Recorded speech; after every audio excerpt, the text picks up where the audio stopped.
লাথি মারো ওই বেঈমান সেক্রেটারি ক্যাশিয়ারকে, যে ক্যাশিয়ার সেক্রেটারি নামাজ পড়ে না, যাদের স্ত্রীরা পর্দায় থাকে না, যারা হারামখোর, এরা মসজিদে দখলদারি করে কি করে থাকে। তো জামি মসজিদে 30 বছর ধরে আছি। সুবহানাল্লাহ, ভালোই চাকরি পেয়েছেন, 30 বছর কাটিয়ে দিয়েছেন। তার মানে আপনি কোনোদিন হক কথা বলেন না মসজিদে, কোনোদিন হক কথা বলেন না। পোল আলু হয়ে থাকে ইমাম সাহেব, কিছু বলবে না। মসজিদের সেক্রেটারি ক্যাশিয়ার যা ইচ্ছা তাই করে বেড়াবে এবং সমাজে যা ইচ্ছা তাই চলবে, কিছু যদি না বলে গোল আলু হয়ে থাকে, হ্যাঁ মৌলভী সাহেব ওখানে 30 বছর 40 বছর 50 বছর কাটিয়ে দিবে, কোনো অসুবিধা নেই, কোনো অসুবিধা নেই। এক ইমাম সাহেব মসজিদে গিয়ে আসসালামু আলাইকুম। ওয়ালাইকুম আসসালাম। আলী সাহেব আপনি মসজিদে কত বছর ধরে আছেন? তো আমি মসজিদে 30 বছর ধরে আছি। সুবহানাল্লাহ, ভালোই চাকরি পেয়েছেন, 30 বছর কাটিয়ে দিয়েছেন। তার মানে আপনি কোনোদিন হক কথা বলেন না মসজিদে, কোনোদিন হক কথা বলেন না। যদি বলতেন 30 বছর, এই মেম্বারটা কার? এই মেম্বারটা যে আপনি দখল করেছেন কার? আল উলামা ওয়ারাসাতুল আম্বিয়া, নবীদের ওয়ারিস দাবি করছো, মেম্বার দখল করে আছো। মেম্বারে হক কথা যদি বলতে না পারো, তা থালা নাও আর ভিক্ষা করে খাবার খাও। মসজিদের মেম্বারকে অপমানিত করেছে এরা। আমি বলি ওই ইমামদের থালা হাতে করে ভিক্ষা করে খাওয়া ভালো, যদি তুমি মসজিদে হক কথা বলতে না পারো। লাথি মারো ওই বেঈমান সেক্রেটারি ক্যাশিয়ারকে, যে ক্যাশিয়ার সেক্রেটারি নামাজ পড়ে না, যাদের স্ত্রীরা পর্দায় থাকে না, যারা হারামখোর, এরা মসজিদে দখলদারি করে কি করে থাকে। 30 বছর ধরে আছেন আপনি মসজিদে, তো আপনার মসজিদে যারা মুসল্লি, তারা তো এখনো অজু কিভাবে করতে হয় শিখতে পারেনি, মাথা মাসা কিভাবে করতে হয় শিখতে পারেনি, নামাজে পাগুলোকে কিভাবে রাখতে হয় তা শিখতে পারেনি, হাত কিভাবে উত্তোলন করতে হয় শিখেনি, সূরা ফাতিহা এখনো পড়তে জানে না। আপনার পেছনে 30 বছর ধরে নামাজ পড়ছে, কেমন আপনি ইমাম? আশ্চর্য ব্যাপার, আপনি ইমাম সেজে বসে আছেন।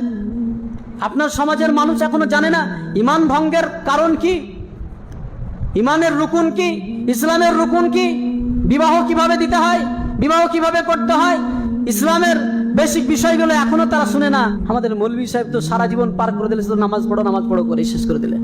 নামাজ পড়ো, কিভাবে পড়ো? বিবাহ করো, বিবাহ করার সুন্নাত, কিভাবে বিবাহ করতে হবে? ওযু করো, কিভাবে ওযু করতে হবে? এইসব নাই।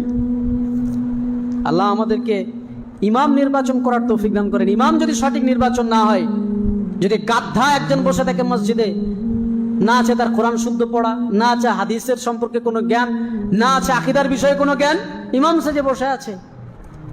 মসজিদ, আমি মনে করি মসজিদগুলোতে একটা শেখুল হাদিস রাখতে হবে, যারা মানুষদেরকে প্রকৃতপক্ষে ইসলাম শিক্ষা দেবে, যেখান থেকে মানুষরা ঈমান শিখবে। জুমার খুতবা অনেক বড় একটা মাধ্যম, দাওয়াতের অনেক বড় মাধ্যম।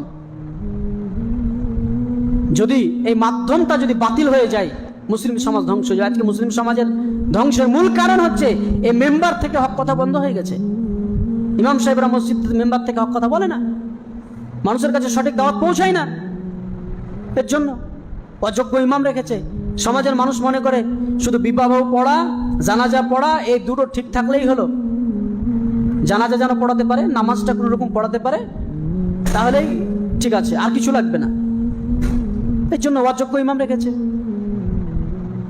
মসজিদে এখনকার মসজিদগুলো কত উন্নত মানের, টাইলস বসছে, এসি বসছে, চকচকে ঝকঝকে, লক্ষ লক্ষ টাকা, কোটি কোটি টাকা খরচ করছে। আর এরকম একটা মসজিদে অযোগ্য ইমাম বসে আছে, যার কোরআন পড়া শুদ্ধ নাই, যে আকীদা বোঝে না, যার মানহাজ ঠিক নাই, যে হাদিসের সহিহ যায়েফের মানদণ্ড বুঝে না, ওই ইমাম সেজে বসে আছে। আর আমাদের দাওয়াতের ক্ষেত্রে সব থেকে বেশি বিরোধী হয় এই অযোগ্য ইমামরা। হক কথা বলতে গেলে আমি কি কম বুঝি নাকি? আফসোস এই জাতির জন্য।